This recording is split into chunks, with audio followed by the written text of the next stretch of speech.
бір ғана видео. Тек бір видеоның кесірінен адамның бірнеше YouTube каналы монетизациядан айырылды.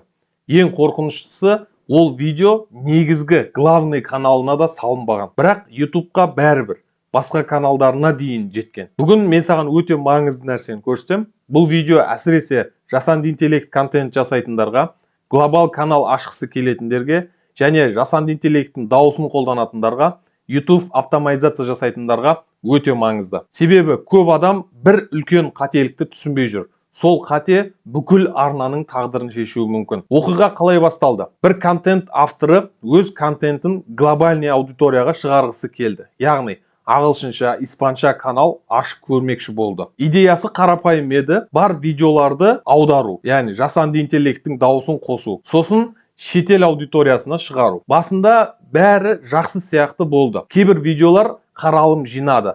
Тіпті 25 000 оқырманға дейін өсті. Бірақ кейін бәрі тоқтады. Shadowban ба әлде алгоритм бе? Кенеттен қаралымдары құлады. Бұрын мыңдаған қаралым алған видеолар 500-600 қаралым ғана ала бастады. Автор түсінбей қалды. Аудиторияға ұнамады ма? Жасанды интеллект дауыс әсер етті ма? Алгоритм тоқтатты ма? Бұл жерде бір маңызды нәрсе бар. Көп адам жасанды интеллекттің дауысын қолданғанда YouTube оны оригинал жағынан әлсіз деп көрсетуі мүмкін. Әсіресе дауыс басқа мыңдаған каналдарда қолданылып жүрсе. Ең қауіпті эксперимент, сосын автор тағы бір эксперимент жасап көрді. 90 минуттық ұзын релаксинг видео, яғни бэкграундқа музыка қойып, жасанды интеллекттің дауысымен slow storytelling, яғни жай қарапайым бір оқиғаны айтып түсіндіру. Қазір YouTube'да мұндай видеолар өте көп, және кейбірі миллион қаралым жинайды. Авторда мүмкін мен де жасап көрермін деп ойлады. 3 апта сол бойынша жұмыс жасады. Дыбысын жасады, монтажын, музыкасын, сценарийін, бәрін дайындады. Видео шықты, бірақ қаралым жоқ. 2 айдан кейін шок болды. Бәрі бітті деп ойлады. Каналға қарамай кетті. Бірақ 2 айдан кейін YouTube монетизацияны өшірді. Себебі ағылшынша repetitive and non-original content.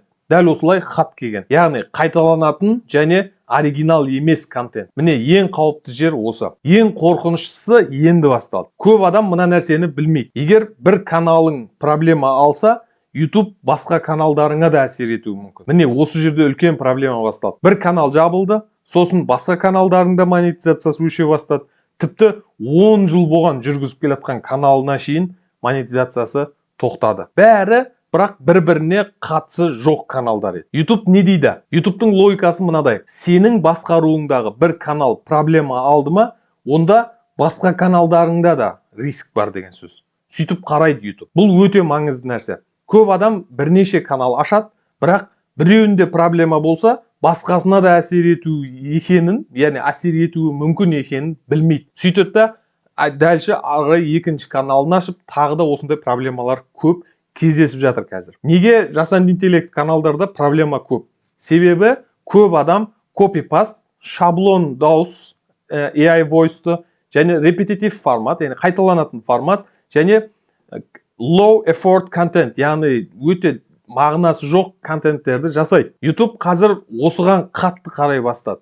Әсіресе mass-produced content, яғни жасанды интеллектке жасатып, сразу YouTube'қа салып жіберетін нәрселер. Жасанды интеллекттің дауысы ең қауіпті жерме? Толық емес, бірақ риск бар. Мысалы, бір классик жасанды интеллект дауысын мыңдаған каналдар қолданады. YouTube оны таниды. Сол кезде оригинал деңгейі, яғни төмен алады. YouTube сіздің салған видеоңыздың оригиналдығын төмен түсіріп тастайды. Ал егер өз дауысыңды клондасаң, өз оқиғаңды айтып берсең, өзіңнің жеткізу тәсілің болса, жағдай басқаша. Монетизацияға апелляция қалай жұмыс жасайды апелляция бергенде? Көп адам ойлайды, мен апелляция жіберсем, адам қарап шығады. Бірақ кейде бәрі автоматизацияға кеткен. YouTube уже барлық нәрсесін автоматизацияға жіберіп тастаған. Автор апелляция жіберді, видео түсіріп түсіндірді барлығын, бірақ бір сағаттың ішінде отказ келді. Шындық, кейбір процесслерде AI review өте көп қолданылып жатыр YouTube'да. Ең үлкен сабақ мына жер, өте маңызды.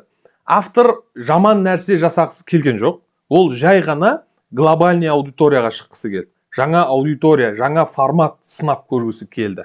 Бірақ YouTube оны басқаша қабылдады. Сол үшін қазір жасанды интеллектпен контент жасағанда қаралым болса болды. деп жасауға болмайды. AI контентті қалай қауіпсіз жасау керек? Бірнеше маңызды нәрсе бар. Өзіңнің оқиғаң, өзіңнің storytelling, яғни өзің айту стилің, өзіңнің монтажың, эмоция қосу ішіне, және unique voice, яғни өзіңнің дауысыңды қолдану. Міне, оригиналдық осы жерде. YouTube нені бағалайды? YouTube жасанды интеллект қолданғаныңа қарсы емес. Ол еңбекке қарай. Егер контентің робот сияқты болса, және қайталанатын контент болса, бір шаблон болатын болса, проблема.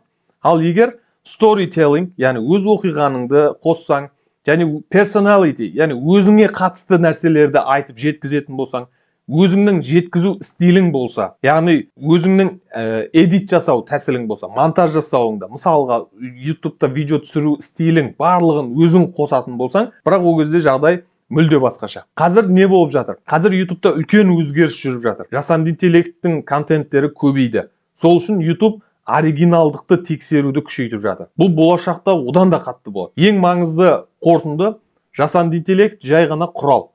Бірақ контенттің жаны болу керек. Көп адам автомат ақша іздейді. Сол жерде құлайды.